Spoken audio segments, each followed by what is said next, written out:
What stands out is obviously the first two questions you asked about the injuries and just the glowing things that James Rapien had to say about Jamar Chase and Cam Taylor. That's what we wanted to hear, right? We wanted to hear that these guys are going to have a chance to play, or at least going to try and get on that field for what seems like, and we've been saying this for 3 weeks in a row now, what seems like the season's on the line, and it is really the back's against the wall. You don't win this one, it doesn't seem very likely that any postseason hopes are going to stay alive. So that was the biggest takeaway. You need Jamar Chase to beat a team, regardless of what the Kansas City Chiefs have done over the past 7 weeks. You still need a Jamar Chase with a backup quarterback to beat a team that has, I think the Chiefs currently have like the third best defense in the league. Yeah. So you need him on the field. And then obviously we know the holes that have persisted in the secondary with just youth, with a lot of youth in the secondary. So having Cam Taylor Britt back, who is without a doubt the best secondary piece that the Bengals have, getting him back on the field is incredibly crucial, Tom. The Brat Pack. I think I think if you go back to what he said regarding Travis Kelce, this is a guy that's aging, right? He's a 34-year-old tight end. He's by far their best offensive weapon, and this year he hasn't been great. Some say because of the distraction. Some would say because of the age. I think it's more towards the age thing, like James said. But if you can manage to shut down Travis Kelce, and Travis has pretty much had his way against the Bengals, I'd say, other than a crucial fumble. I think that was last year, right? Yeah, when he fumbled it was. Outside of that, he's pretty much had his way against us. If you can shut him down, Patrick Mahomes just doesn't have anybody to throw to. He's got Rashee Rice, and that is it. He has two people. He has two guys he throws to. And if you want to say Noah Gray and Justin Watson and whoever else the hell they're throwing out there can beat us, that's fine. You can go ahead and make them beat you. But don't let Travis Kelce beat you. And I think that's been the motto of every team that's played the Chiefs for the past 15 weeks, 16 weeks now. Shut down Travis Kelce, and you put yourself in a good position to shut down the Kansas City offense. He also said, again, the Raiders beat the Chiefs, granted, because of a terrible pick six and a fumble six. Yep. Both horrible. Score, yep. But saying that, like Aiden O'Connell again completed one pass in 3 quarters. That's right. Right. This isn't a team that can win a Super Bowl, in my opinion. Right You're now, about Kansas City. At this very second. Right. At this very second. I still don't look like one. That's right. At this very second. Again, they could go get hot in the playoffs and anything can happen, like Tom says. But as of right now, this second, when you travel to Kansas City, this isn't the team we lost to in the AFC Championship game. This is a completely different roster. So I like our chances. I like our chances to win this game. Do you really? I do. Really? You were the guy that said 4 weeks ago, DUN done. I do. And now you're telling me I said with a backup quarterback, the Bengals are rolling into Browninghead. That's right, Tom. And they're getting a dub on Sunday. Is that what Elliott, the zebra rearing, just said? I think if you look at the Bengals defense, they're not good at very many things. They're good at getting turnovers, right? You look at Jake Browning. I don't think he's great. I think he's better than Aiden O'Connell. There's a lot of things that I look at this Bengals team. I know it's just a one-off. Any team can beat anybody any given Sunday. I get it. Or any given Monday for the Raiders Chiefs. But I don't know. I think if you can force a turnover from Patrick Mahomes, they're not going to be able to play from behind. It's going to be broken plays left and right. If you can force a couple turnovers, you're going to win this game.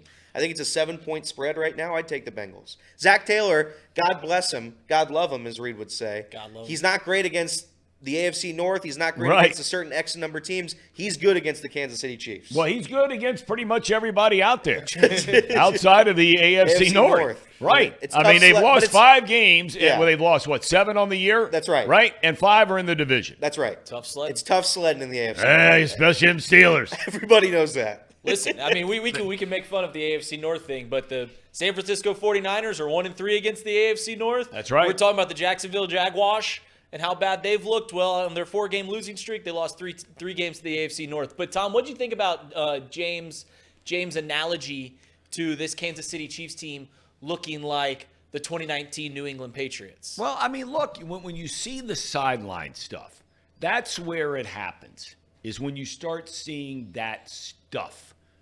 And look, I am all in on players having emotion, showing I have no problem with it all with a guy throwing a helmet. None at all. I could care less. As long as he's not throwing it like Coach Kasky talked about yesterday. He throws it nearly takes somebody's head off and gets somebody hurt. That's a different ballgame.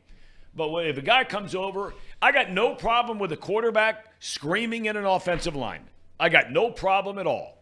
I mean, his tail's back there, the one that's getting killed. And if they're not getting it done, and you got to walk over to a guy, cameras be damned, and you're saying, get your act together now or get out. We live in a world where you can't say that to people anymore. Be accountable. And I don't know what it was Mahomes said over there the other day. I don't know whether he was trying to fire him up, but Brady did that stuff all the time. And if it's good enough for Brady, it's good enough for me. It's fair. Because all the cat did was win. Sure. And he wasn't one of these, even though he's from California. He's not one of these California participation. No. He's all about winning. He learned that at Michigan. I wouldn't even say that. It's not even just Mahomes either. I mean, Travis Kelce just recently said, this is a quote from Travis Kelce. This was on his podcast, right? Yeah, this is on his podcast. We handed that team a win on Christmas. We literally played Santa and gave them a present. It's frustrating effing experience right now. It's not just one guy. It's not just me playing like dog crap. It's not just us being on the same page passing wise. It's everybody in this effing thing together. Everybody at some point is not being accountable. The Chiefs are currently 2-4 in the last 6 games. Patrick Mahomes has had his worst season passing in his career right now. He's currently 10th most turnover-worthy plays currently in the NFL. And their differential in turnovers is -10, which is also the worst in the NFL right now. Brutal. So, that's another positive, at least for this Bengals team, who can't survive without the turnovers. They're playing the team that turns the ball over the most. So I think that there is some merit to us having some faith in competing against this team. But when can you ever count out a guy like Mahomes? Yeah. And the way that we played on defense, I just have a hard time. I'm not as confident as Elliott is. I think it's one of those games where we're going to have a lot of hope like we did with the Steelers and get disappointed, but there's a lot there that suggests that this team is just not the same. Yeah, no. Well, I want to clarify something. I'm not. You said they were going to win by double digits, the Bengals, against the Chiefs. He did? When I didn't say that. When the hell did I say that? Although See, you did, I'm going to continue to guarantee come to back win. to the Brownies. You're Here's- knocking on the door. But your thought about this. This feels like the Jaguars game. It doesn't feel like the Steelers game. Jaguars. Casey said it feels like the Steelers game. The Steelers game, I expected the Bengals to win by 50 because that's a disgusting roster. It's Mason Rudolph. It's a banged-up Steelers defense. The Steelers aren't very good. I don't know. This feels more like a Jaguars game where it's like you're a touchdown underdog Yep. to a team that you probably won't beat. All hope is seemingly lost. This is the game I think the Bengals show up for. I wouldn't say I'm overly confident the Bengals win the game. It's hard for me to be confident when the defense gives up 300 yards to Mason Rudolph, 200 yards to George Pickens on That's four, what worries on me. 4 plays. But you have faith though. Like you have some hidden faith in Sure, the back of your there- mind that they can win. I don't think we had any faith after that Pittsburgh loss going up No. against Jaguar. We had no faith No whatsoever. faith. No faith. Somebody around here did. Tom is right. He's Tom's the only one that Somebody did. around Tom's the here only said guy. they'd show up. I don't know if I got that feel, and I'm not. Look, I'm wrong 10 times more than I'm right. So when I ever get a chance to pat myself on the back, I'm going to do it. I don't know if I have that feeling yet about this game. Not yet. Maybe by tomorrow. I can't decide yet because we don't know if Chase is playing.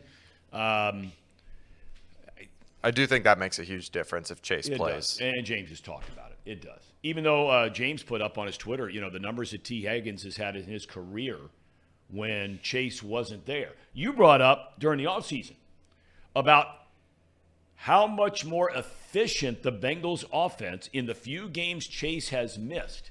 How they have missed Higgins when he's been out more than they've missed Chase when he's been out. That's right. That was leading into this year.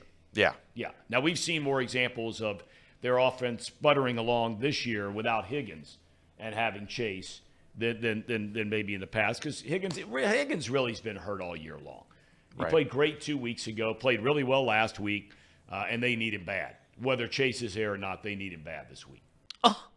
What a great point by our host, Tom Brenneman. And boy, oh boy, can that Elliott be a little rascal.